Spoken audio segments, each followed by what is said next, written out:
Good morning, afternoon, or evening, wherever you are in the world. Hello, I'm Jen, and I'm very excited to be joined today by Jennifer from the Foreign Commonwealth and Development Office, otherwise known as the FCDO.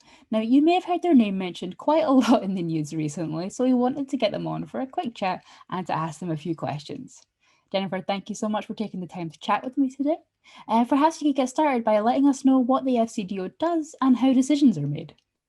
Of course. So the Foreign Commonwealth and Development Office is both the UK government's foreign ministry and most recently also our development ministry, i.e. we are responsible for international development programmes around the world, as well as looking after Britain's interests internationally.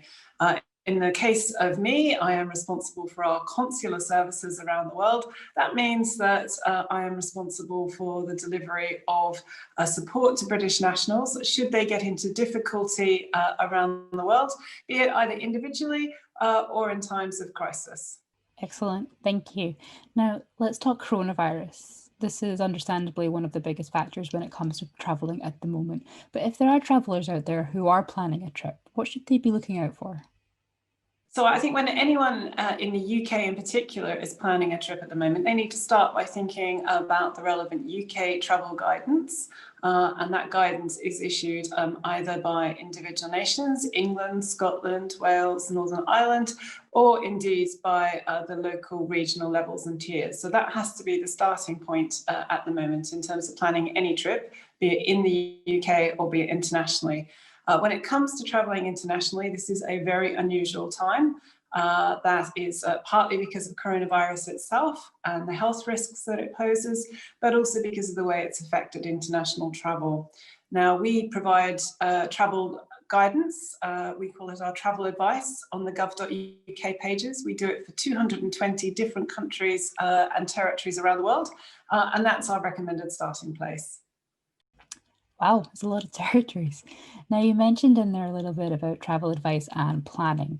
Now, this is obviously throwing a lot of travel plans up in the air right now. Could you perhaps give us a bit of insight into how often the travel advice is changed and why?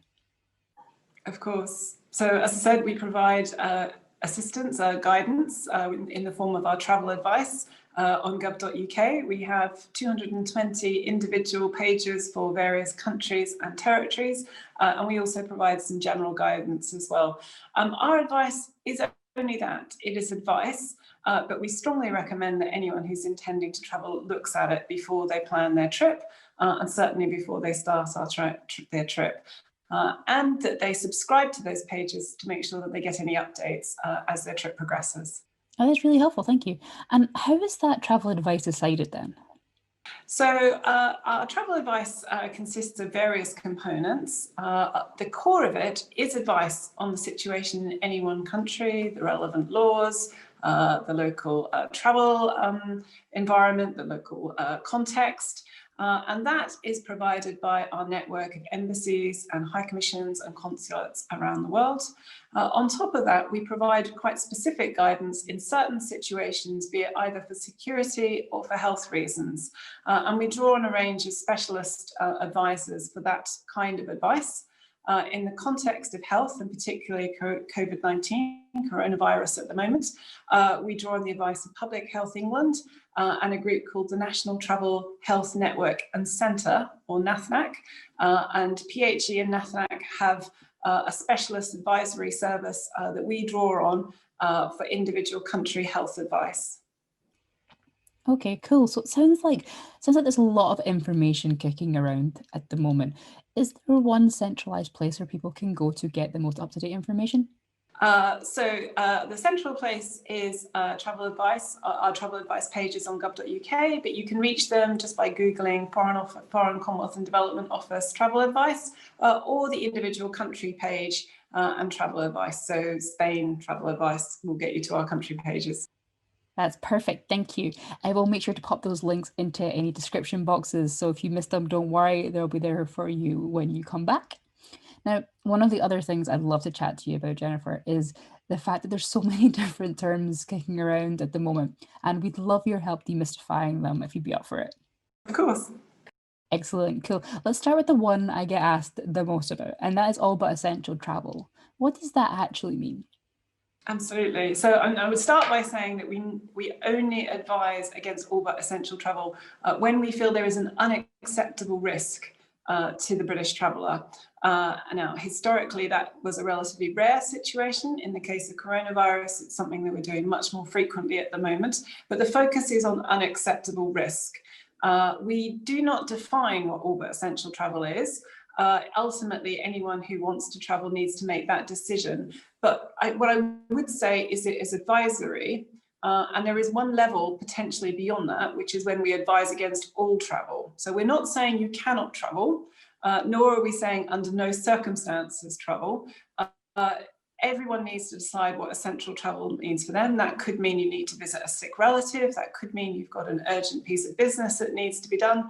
But there is a heightened risk, and whoever is traveling needs to make a decision as to whether or not they are prepared to manage that risk. Okay, cool. And what about use caution?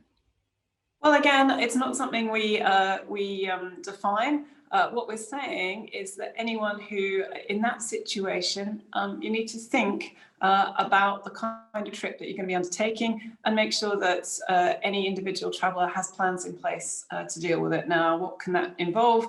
At a simple level, that's just subscribing to our travel advice pages and making sure that that you're receiving updates should the situation change. It means making sure you've got the right telephone numbers so that you can contact your travel agent or your travel insurer should something happen.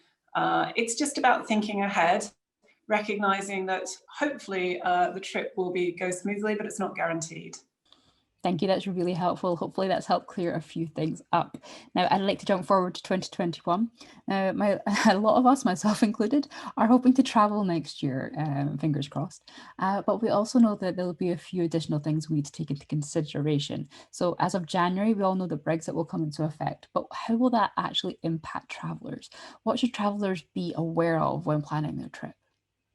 So, I mean, we hope that most trips to the EU after the end of the transition period will proceed smoothly.